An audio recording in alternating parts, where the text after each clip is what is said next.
Welcome friends. Now let's look at the Paris climate deal at a glance. Okay, so these are the important points which will be relevant from both mains and the prelims point of view, which I am going to discuss. So the first point is that the Paris climate deal, the countries have agreed a long-term goal to limit the global warming well below 2 degrees Celsius or 1.5 degrees Celsius if possible above pre-industrial levels. The agreement aims to limit the increase in the global average temperature to well below 2 degrees Celsius above pre-industrial level. Okay, so it also aims to pursue the effort to limit the temperature if possible to 1.5 degrees Celsius above pre-industrial level. That is the limit, because 2 degrees Celsius we may witness undesirable catastrophic consequences. So it is better to limit the rise in temperature to 1.5 degrees Celsius above pre-industrial level. Okay, that is the first important point. Second is that national pledges to cut greenhouse gas emission in the year 2020. So during the Paris climate deal and its negotiation, countries have made intended nationally determined contributions. So this intended nationally determined contributions, these are the voluntary pledges. These are voluntary, not forced by any developed countries or any agency. These are voluntary for those countries. These are the pledges setting out how the plan to those countries plan to limit their greenhouse gas emission during 2020.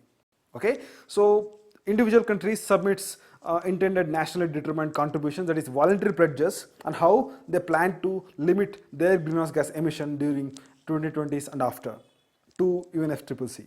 So some 158 submissions covering 185 countries have made to UNFCCC, because European Union submits one pledge for all the member countries, all the 28 member countries. So this covers more than 90% of the global emissions. The proposed deal commits countries to pursue domestic mitigation measures with the aim of achieving the objectives. So here, the most important thing is that the target which are set by the countries themselves as part of intended national determined contribution is not legally binding. Okay, it is not legally binding. A country will not be penalized if it fails to meet this target. Please remember, this is very important. Okay, this outcome of Paris climate deal is not legally binding, and there is no penalty for the failure to meet the targets. So intended nationally determined contribution will become nationally determined contribution at the time of each country ratifies the Paris Agreement. When the country ratifies the agreement, that the plan will become the country's target.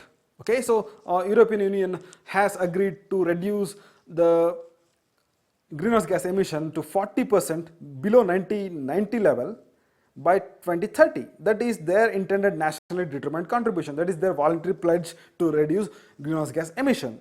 Okay, that will become the target for European Union after 2020 as part of the Paris climate deal.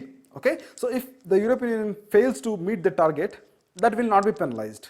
That is the crux of the issue. That will hold for all the countries as well. Okay, so third point is that a plan to make countries pledge deeper emission cuts in future is there, improving their plans every 5 years. So this is not static, and countries have to revise their plans, voluntary pledges every 5 years, starting from 2023. After that 2028, after that 2033, likewise. So non-binding decision text asks countries to come back before 2020 and to revisit the pledges they have made, and to then make new pledges every 5 years thereafter. Okay, so binding deal covering the period after 2020 also commit countries to communicate a nationally determined contribution every 5 years. So each country pledge must represent a progression on their previous one and reflect its highest position ambition. That is the deeper emission cut, the plan to make deeper emission cut from the countries in the future, which will be revised every 5 years. That is the third important highlight.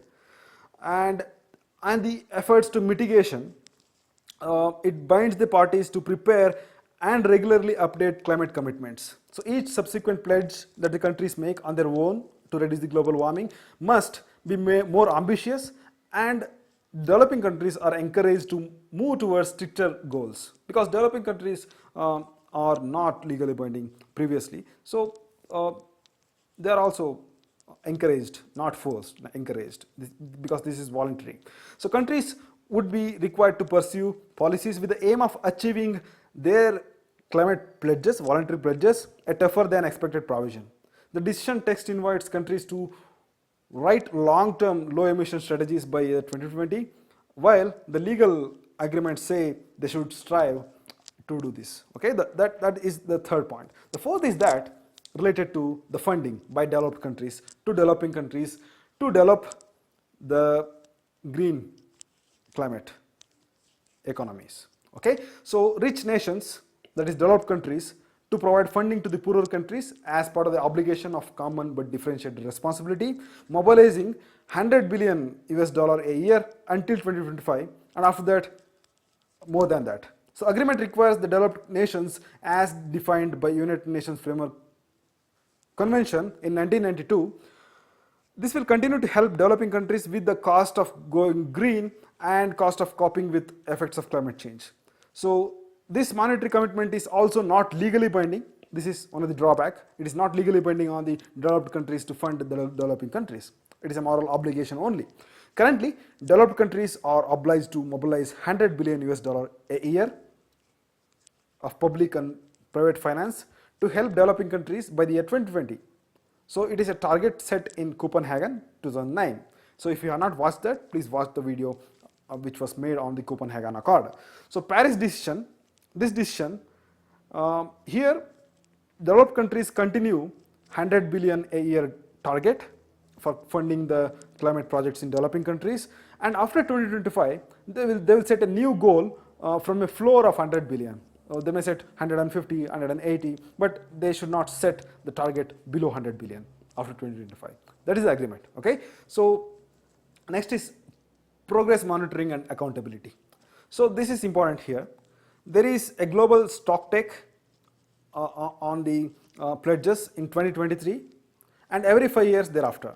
Okay, so to assess the progress towards the aim of the agreement and to encourage the countries to make deeper pledges. So countries will have to disclose an inventory of their emissions from their own countries and information to track their progress in hitting their national target.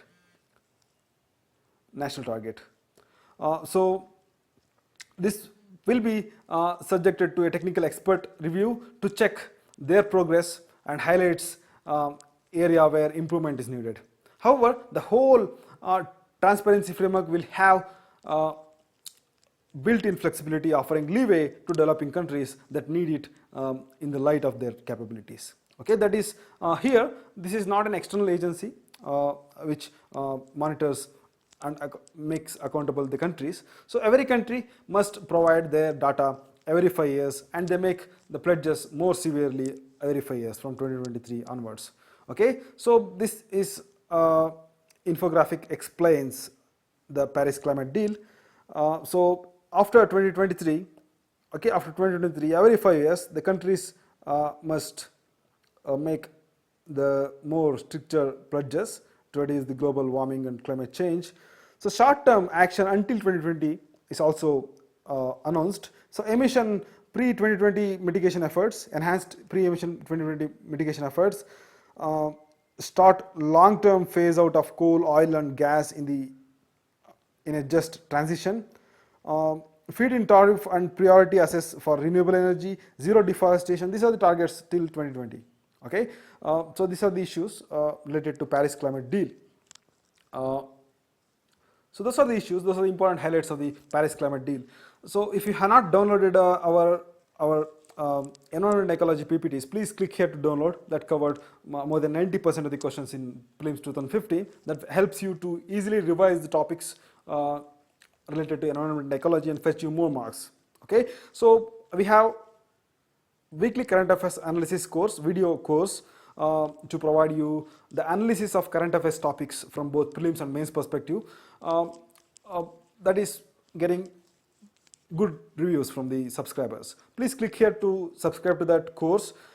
As part of the course, we are also providing revision videos for UPSC Prelims 2016, exclusive revision videos that helps in last time preparation. Okay, so you can always watch the videos after prelims also till December. That helps you to track your preparation in the proper direction. Please click here if you're not subscribed to that course.